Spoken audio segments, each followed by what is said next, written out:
bienvenue sur Terre de Mission, l'émission religieuse de TV Liberté, en ce dimanche 12 mars, troisième dimanche de Carême. 3 séquences. Première séquence, il y a tout juste un siècle, le 30 janvier 1923, décédé Don Colomba Marmion, abbé de Maretsou, qui fut une figure spirituelle majeure pour le clergé de France au XXe siècle. Monsieur l'abbé Knitel viendra nous évoquer cette figure bénédictine. Ensuite, monsieur l'abbé Valençon traitera du projet de restauration de l'abbaye de la Lucerne au diocèse de Coutances. Et enfin, Valérie Daubigny, qui anime le site 1, 2, 3 loisirs, évoquera avec nous la littérature pour jeunesse.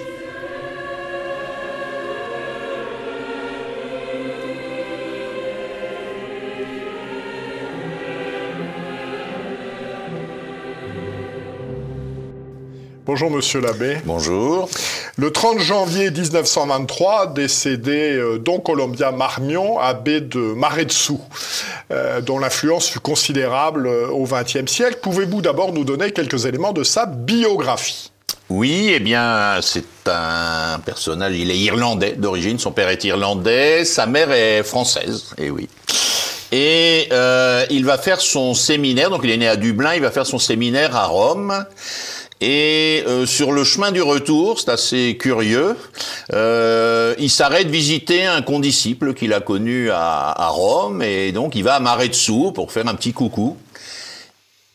Et il est tellement séduit qu'il veut même plus rentrer chez lui. Il veut rester là, à Maretsou. Et son évêque lui tire les oreilles, évidemment, et lui, non, retour à la case départ. Donc bon, il obéit quand même, hein. Il va donc à Dublin. Là, il est vicaire 1 an dans une petite paroisse de Dublin. Ensuite, il est professeur de philosophie au séminaire de Dublin. Et finalement, en 1886, donc après 5 ans de sacerdoce, son évêque lui permet de faire cet essai de vie religieuse. Il va donc à Maretsou, il rentre à Maretsou et il reçoit le nom de Colomba. Donc Colomba, vous connaissez, c'est le saint irlandais qui a évangélisé l'Angleterre et l'Écosse, hein, entre autres. Voilà, c'est un saint du VIe siècle. Et la renommée était quand même assez grande. C'est quelqu'un qui avait des dons, hein, de prédication, entre autres. Et il va faire sa profession solennelle en 1891. Et en 1899, il est chargé par ses supérieurs d'œuvrer à la fondation de l'abbaye du Mont-César. Donc ça, c'est près de Louvain. Il en est le prieur quelques années. Et le 28 septembre 1909, il devient abbé de Maretsou, parce que celui qui était abbé devient le président de la Confédération bénédictine, et lui est choisi pour l'y succéder. Donc il est père abbé de 1909 à sa mort 1923. Sa devise, c'était plutôt servir que dominer. Un petit passage de la règle de Saint-Benoît. Et donc le pauvre, il meurt de la grippe, hein, comme quoi, hein, même les meilleurs peuvent mourir d'un petit virus. Et il va être béatifié par Jean-Paul II le 3 septembre 2000. Alors, quelles sont les caractéristiques de sa spiritualité ? Alors la spiritualité de Don Marmion, c'est surtout une spiritualité christocentrique. C'est dans le titre, hein, tous ces ouvrages, c'est toujours le Christ, le Christ, le Christ. Hein. Et ça, c'est vraiment la note principale de la spiritualité de Don Marmion, tout recentré sur le Christ. Il est pénétré en particulier de Saint Paul. Hein. On retrouve chez Don Marmion quelque chose qu'on trouve chez Saint Irénée de Lyon. Quand vous lisez le Contre les hérésies, il fait des chapelets de citations implicites les unes dans les autres. Ces gens, ils ont tellement pénétré l'écriture qu'ils s'en rendent même plus compte. Ils parlent avec les mots de l'écriture, ils font des phrases entières. C'est très beau, hein, c'est très profond. Donc c'est surtout christocentrique. C'est aussi scripturaire, hein, puisque comme dit, c'est surtout l'écriture qui nous donne cette connaissance du Christ. Et c'est aussi, bien sûr, une spiritualité très liturgique. cite très facilement, bien sûr, un bénédictin, hein, l'Opus Dei, c'est quand même les psaumes, la messe conventuelle, les textes de la liturgie, il les cite avec autant de facilité que l'écriture. Hein, et donc, je pense qu'il a participé un petit peu de ce renouvellement au début du XXe siècle, c'est ce qui a fait certainement son succès, remettre le Christ à la première place, la liturgie, la Sainte Écriture, voilà. Et il a eu un succès foudroyant. Alors, quelqu'un qui souhaiterait mieux connaître et puis profiter de l'enseignement de Don Marmion, quel ouvrage a-t-il publié? Quels sont ceux qui sont disponibles? Alors, de son vivant, il y a eu 3 ouvrages qui ont été publiés, c'est les dernières années de sa vie, donc c'est son secrétaire qui a mis ça en forme, mais lui l'a approuvé. Hein. Donc vous avez Le Christ vie de l'âme, c'est 1917, vous avez Le Christ dans ses mystères, 1919, et Le Christ idéal du moine. Ça, c'est 1922, donc l'année avant sa mort. Ça, c'est les 3 maîtres ouvrages. Il est sorti après Un Christ idéal du prêtre, mais dont lui-même n'a pas été directement, il ne l'a pas approuvé, puisqu'il est déjà mort, malheureusement. Il y a aussi un ouvrage sur la Sainte Vierge, Sponsa Christi. Et ont été publiés aussi des lettres, d'abord des sélections, et alors là j'ai acheté il y a peu de temps un ouvrage que j'ai pas encore lu, hein, je sais pas, il doit y avoir 1000 lettres dedans, donc ça. Alors qu'est-ce qui est disponible aujourd'hui, parce que c'est pas tout d'avoir les ouvrages à l'époque, on trouve encore ces ouvrages un peu de seconde main, hein, si on cherche un peu. Mais j'ai vu qu'il y a une édition récente, ne me demandez pas l'éditorial, il suffit d'aller chercher, mais les 3 maîtres ouvrages sont disponibles actuellement dans une édition actuelle, récente, et qu'on peut acheter facilement. Alors, dans mon souvenir, il y a aussi « Venez au Christ aussi, vous tous qui souffrez » ou quelque chose comme ça. Quel a été son rayonnement dans l'Église, et en particulier dans l'Église de France? Alors, si on prend le rayonnement dans l'Église, bon, on voit bien que la canonisation, la béatification faite par le pape Jean-Paul II montre quand même que le personnage n'est pas oublié, en tout cas pas de tous, dans l'Église universelle. Dans l'Église de France, sur le moment, on va dire les années 20, 30, 40, 50, je pense que c'est quelqu'un qui a eu une grande influence. Vous avez un ouvrage que certains ont peut-être lu, Paul Vigneron, hein, l'histoire des crises du clergé français contemporain. Et donc Paul Vigneron, en 1976, dit que le renouveau du clergé français dans l'entre-deux-guerres, il est fondé en particulier sur 4 personnages, 4 exemples, qui ont attiré les gens. Donc vous avez Sainte Thérèse de l'Enfant Jésus et ses manuscrits autobiographiques. Vous avez Charles de Foucauld. Bon, il n'y a pas d'écrit spécifique, encore qu'il y en a, il y a des notes. Il y a Don Chotard, l'âme de tout apostolat, et Don Marmion avec sa trilogie. Et ces 4 auteurs forment, je dirais, le socle de la spiritualité sacerdotale dans l'entre-deux-guerres. Même avant la Première Guerre mondiale un peu, mais voilà. Après, il faut bien le constater, après, il n'y a plus rien. Hein. Alors, quel est son héritage aujourd'hui, justement? Qu'est-ce qu'il reste de Don Marmion dans l'Église de France? Je vous donne simplement un exemple, hein. C'est pas plus compliqué que ça. C'est son centenaire, j'ai fait des recherches. Le seul élément que j'ai trouvé, c'est donc un symposium de 2 jours, s'il me semble, à l'abbaye de Maretsu. Voilà, point final. Donc c'est un personnage, c'est son centenaire, il a une influence sur le clergé de France, sur toute l'Église à un moment donné. Aujourd'hui, il est virtuellement inconnu. Et c'est vraiment dommage. C'est vraiment dommage. Ce sera le mot de la fin. Merci beaucoup, monsieur l'abbé. Donc, je ne saurais trop renvoyer nos téléspectateurs à la lecture des ouvrages de Don Marmion qui nous ont été cités. C'est vraiment extrêmement enrichissant. Ça apporte énormément à la vie spirituelle. Merci, monsieur l'abbé. Voilà, je vous en prie.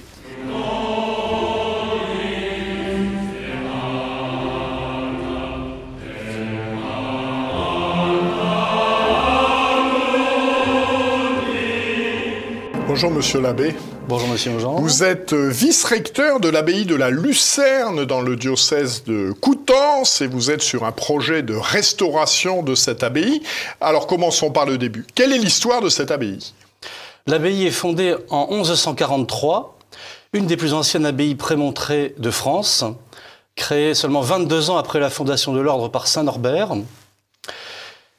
650 ans de vie canoniale à la Lucerne, qui s'arrête à la Révolution française. Et en 1959, un prêtre du diocèse, l'abbé Marcel Le Légard, acquiert le site et entreprend de grands chantiers de restauration de ce qui existait encore, et progressivement, il a restitué les bâtiments. Et donc, une des originalités aussi, une des richesses de l'abbaye de la Lucerne, c'est que les bâtiments sont d'origine, donc du XIIe siècle pour la plupart d'entre eux, et l'abbatiale notamment. Alors, la fraternité canoniale de l'abbaye de la Lucerne est liée, vous l'avez dit, à l'ordre des Prémontrés.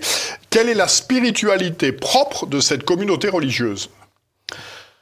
Ce qui est commun à beaucoup d'ordres apostoliques, à vie mixte et contemplative et apostolique, c'est la règle de saint Augustin, donc qui est la base de l'ordre prémontré, de la spiritualité de l'ordre prémontré. Donc une règle très sage, rédigée par saint Augustin pour que ces prêtres à la fois puissent se sanctifier et puis offrir le trésor de l'Église aux fidèles à qui ils sont envoyés. Et peut-être on peut dire qu'une des particularités aussi des prémontrés, liée à la vie de saint Norbert passe une partie de sa vie à lutter contre une hérésie eucharistique. Donc dans bien des scènes, on représente saint Norbert terrassant l'hérétique qui contredit la vérité de la foi de l'Église sur l'Eucharistie. Et donc cet amour de l'Eucharistie, la vénération, la prédication de la vérité du mystère de l'Eucharistie est aussi un élément central. Alors, quels sont vos projets matériels et spirituels dans le cadre de la rénovation de cette abbaye ? Donc il y a beaucoup de bâtiments. Rien n'est réellement utilisable en l'état, et donc une première partie du projet serait de rénover l'ancien moulin de l'abbaye. Le projet d'architecte est déjà entièrement rédigé, et nous pourrions créer là 24 chambres avec des sanitaires intégrés, une grande salle de conférence, cuisine, tout bien sûr aux normes de l'établissement recevant du public. Et puis à côté aussi un bivouac avec sanitaire, cuisine, donc le confort, mais également la simplicité de l'accueil. Puisque donc nous sommes à 2h30 de marche de Genêt, qui est le point de départ de la traversée des Grèves vers le Mont-Saint-Michel. Donc ça participe aussi à l'attractivité de l'abbaye de la Lucerne, cette proximité du mont, et notamment de cette traversée des Grèves qui est si belle à faire pour les pèlerins. Alors, vous êtes donc sur ces travaux de restauration. À sa plus grande prospérité, cette abbaye, il y avait combien de religieux et quel est votre objectif aujourd'hui? Quelle est la situation matérielle des travaux et spirituelle au sens, il y a combien de prêtres présents? Alors pour l'instant, on est seulement deux prêtres diocésains. Il y a aussi 2 jeunes familles qui viennent de s'implanter dans les environs pour s'associer à notre projet.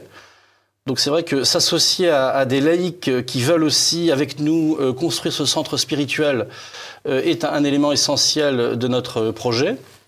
Et puis ensuite, selon ce que la providence divine voudra bien nous envoyer, on aimerait aussi, bien sûr, faire grandir notre communauté sacerdotale dans ces bâtiments, puisqu'à terme, nous, pour l'instant, on habite au Moulin, mais dès que ça sera transformé en centre spirituel, nous irons habiter dans les anciens bâtiments conventuels. Et là, on pourrait en effet réellement développer une vie de communauté mieux... Mais il s'agit donc d'un centre spirituel diocésain avec des prêtres séculiers. Ça n'est pas un centre spirituel prémontré au sens où il y aurait des religieux prémontrés. Exactement. Nous ne sommes pas prémontrés, mais les quelques 650 chanoines qui se sont sanctifiés ici et qui ont prié en ces lieux et qui ont annoncé l'Évangile sont pour nous un modèle d'inspiration quotidien. Mais en effet, nous ne sommes pas religieux prémontrés. Alors, comment peut-on se tenir au courant, d'une part, de l'évolution de vos travaux, voire s'informer, voire vous aider, ou pourquoi pas venir vous rencontrer à l'abbaye de la Lucerne? Comment fait-on pour être tenu au courant de tout cela? Alors, il y a un site internet, www.projetlucerna.com. Et donc, à partir du site, on retrouve le dossier que nous avons imprimé pour raconter brièvement l'historique de l'abbaye et puis préciser également nos objectifs à court, moyen et long terme. Et puis ce plan d'architecte qui est immédiatement utilisable dès qu'on aura réussi à réunir suffisamment de fonds et donc trouver des financements également pour pouvoir réaliser ce centre spirituel. De la guerre. Voilà. Souhaitez-vous rajouter quelque chose que je ne vous aurais pas donné l'occasion d'exprimer? Alors on a déjà commencé notre œuvre, on n'attend pas que les travaux soient faits pour commencer. Déjà là, cet été, on va accueillir 5 troupes scouts au mois de juillet et 4 au mois d'août. Et donc on a d'immenses forêts autour qui appartiennent pas à l'abbaye, mais nous sommes allés trouver les propriétaires des environs. Et du coup, ces troupes-là, on est ravis de les accueillir et on leur offrira aussi les services de notre ministère, notamment les services liturgiques, puisque le cœur de notre projet, c'est aussi de chanter le chant grégorien dans cette abbatiale, en misant aussi sur la capacité d'attraction du chant grégorien qu'on constate tous les jours. Donc c'est un site déjà très fréquenté par des visiteurs. Donc les scouts qui viennent et qui vont nous occuper une bonne partie de l'été. Et puis également un groupe de petits chanteurs de la Lucerne affiliés au Pueri Cantores qui ont déjà maintenant 6 mois d'existence et qui se développent de façon très prometteuse. Également, on a enregistré encore la semaine dernière un CD avec Bayard Musique pour le millénaire de la fondation de l'abbatiale du Mont-Saint-Michel. Et donc, c'est un lieu avec une acoustique exceptionnelle et du coup, c'est la 2e fois qu'un CD est enregistré avec des groupes professionnels. Et donc, de nombreuses manières, nous avons déjà largement commencé et nous sommes prêts, avec nos moyens pour l'instant très modestes et qui s'amélioreront au fur et à mesure, à accueillir tous ceux qui veulent venir découvrir sur place ce que nous y faisons. Eh bien, merci beaucoup de la présentation de ce projet dont nous espérons qu'il se développera. Merci de votre invitation. Merci, monsieur l'abbé. Merci beaucoup.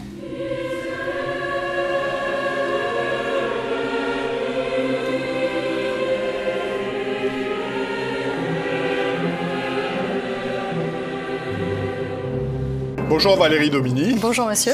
Merci de nous rejoindre. Vous êtes pilote du comité de lecture, responsable du site de 1, 2, 3 Loisirs qui se consacre à la littérature de jeunesse. Alors qu'est-ce qui vous a amené à vous intéresser à la littérature jeunesse ? Je dirais qu'au départ, lorsque nous avons commencé à constituer notre famille, nous nous sommes vite rendus compte qu'il fallait faire des choix. Et le goût des mots, le goût des livres que nous souhaitions transmettre, mon mari et moi, nous a conduit tous les deux à nous intéresser à la littérature jeunesse. Et puis, avec le temps, le souci dans ces choix de qualité, de ne pas seulement les garder pour nous, mais de les faire connaître. Et c'est une soif et un goût qui ne me quittent pas. Alors, de quelle manière, vous l'évoquez un peu en filigrane, de quelle manière la littérature jeunesse est-elle impactée aujourd'hui par les idées dominantes, la repentance, la christianophobie, le wokisme, la théorie du genre, etc. Je pense que nous sommes à un poste d'observation privilégié, car depuis des années et des décennies maintenant que je m'intéresse à la littérature jeunesse, je peux dire que nous avons vu arriver tous les désordres qui sont ensuite institutionnalisés, les désordres de choix de société, les abandons de forces de notre civilisation, nous les avons vus venir en amont dans la littérature jeunesse, comme si les cœurs, les esprits étaient préparés. Et ensuite, bien, c'est une spirale descendante. La chute se fait petit à petit, perte de qualité, et puis souvent l'idéologie qui remplace le talent. On peut vraiment le dire. Vous avez cité quelques idéologies. J'ajouterais le féminisme comme un marxisme, une lutte des sexes, qui ne fait pas de bien au combat des femmes. L'écologisme, qui ne fait pas de bien à une saine écologie.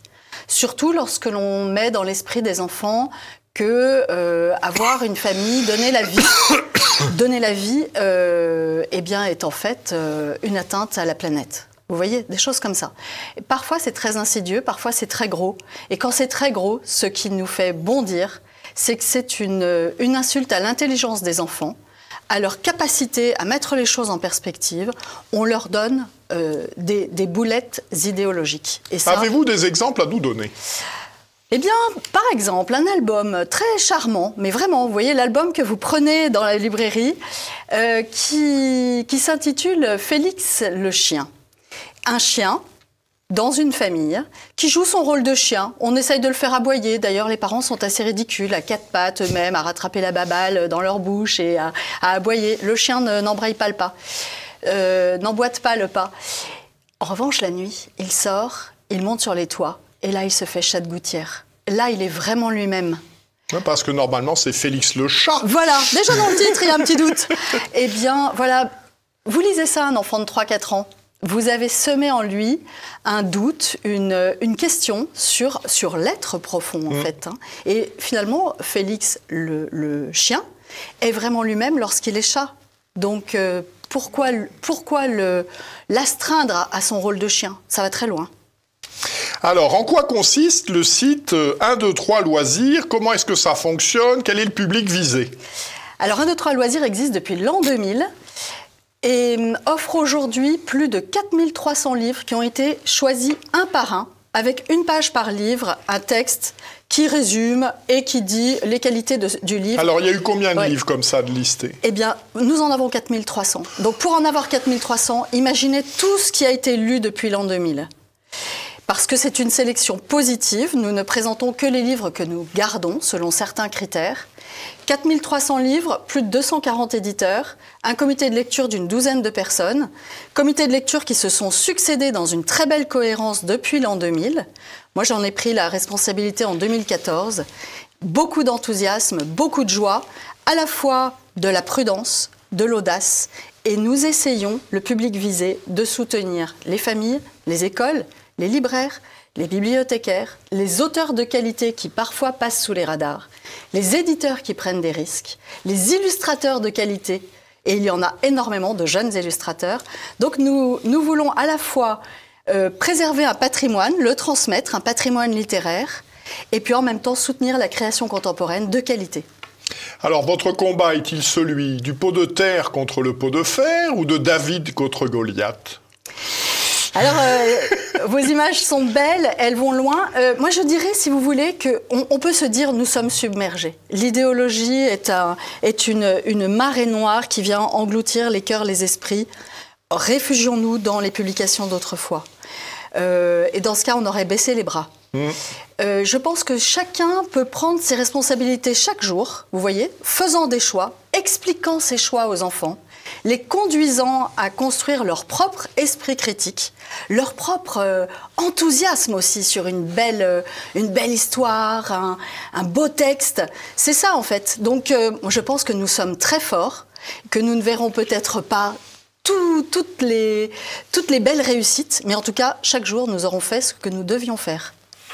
Alors, vos coups de cœur aujourd'hui, en ce mois de mars 2023, qu'est-ce qui vous a plu récemment? Bon, alors c'est très personnel. Par nature. J'ai un grand amour pour René Bazin, l'académicien.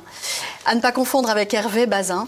Et René Bazin voilà, a été réédité très récemment par une maison d'édition qui s'appelle Le Drapeau Blanc pour un livre d'un charme absolu qui s'appelle Stéphanette et qui est à redécouvrir, découvrir. Alors là, nous nous adressons là à de grands adolescents. Sur le site 123loisirs.com, nous avons les albums, première lecture, des documentaires, premiers romans, adolescents et pour les grands. Je dirais que René Bazin, parce qu'il a une langue riche, s'adresse à des jeunes et une complexité dans les tempéraments à partir de 15 ans pour vraiment bien le goûter. Stéphanette, René Bazin, au Drapeau Blanc, il existe aussi dans d'anciennes éditions très belles. Et c'est une joie pour le cœur, pour les yeux, pour l'esprit. Alors, c'est pas franchement un auteur contemporain. Non. Avez-vous un auteur contemporain? Tout à l'heure, vous nous disiez il faut promouvoir les auteurs contemporains. Alors qui?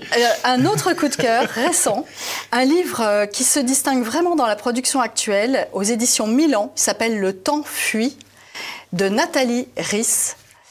Extraordinaire par l'imagination, la qualité de la langue et le bonheur de lire qui est sous-jacent, la transmission par le livre. C'est l'histoire d'un vieux libraire et d'une jeune fille très mystérieuse, une petite fille.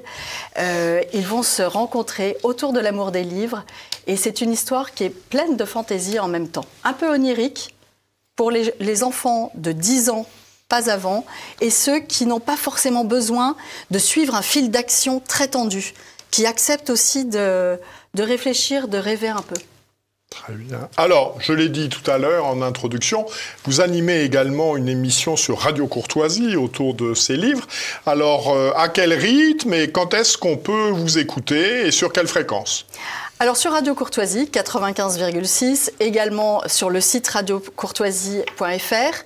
J'ai une émission d'1h30 tous les mois qui s'appelle le Libre Journal de la Transmission, dans lequel je peux évoquer tout ce qui nous tient à cœur en matière de transmission. Tout est transmission. Éducation, culture, société, littérature aussi. Et puis, je propose un coup de cœur dans l'émission de Sophie Ruberti, qui est toutes les 4 semaines aussi, Culture et éducation le jeudi matin. Et elle me donne généreusement un petit temps d'antenne pour proposer le coup de cœur du moment, ce que je fais avec une joie immense. Et votre émission à vous-même, c'est quel jour ? C'est le lundi de 12h à 13h30. Merci beaucoup. Alors, je conseille également à nos téléspectateurs, vous avez publié avec Anne-Laure Blanc et Hélène Fruchard une bibliothèque idéale, que lire de 0 à 16 ans, à laquelle je ne saurais que renvoyer nos téléspectateurs. Merci beaucoup. Merci beaucoup du bon travail que vous faites, et puis j'espère que nous aurons l'occasion de vous faire revenir. Voilà, également dans la continuité du film du Puy du Fou, Vaincre ou mourir, on nous signale le pèlerinage au Luc-sur-Boulogne, le samedi 25 mars 2023, qui sera animé en particulier avec la collaboration du père Arguarch.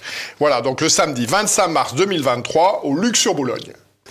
Cette émission s'achève, nous nous retrouvons la semaine prochaine. D'ici là, que Dieu qui est Père, Fils et Saint-Esprit nous garde. Bon dimanche et bonne semaine à tous.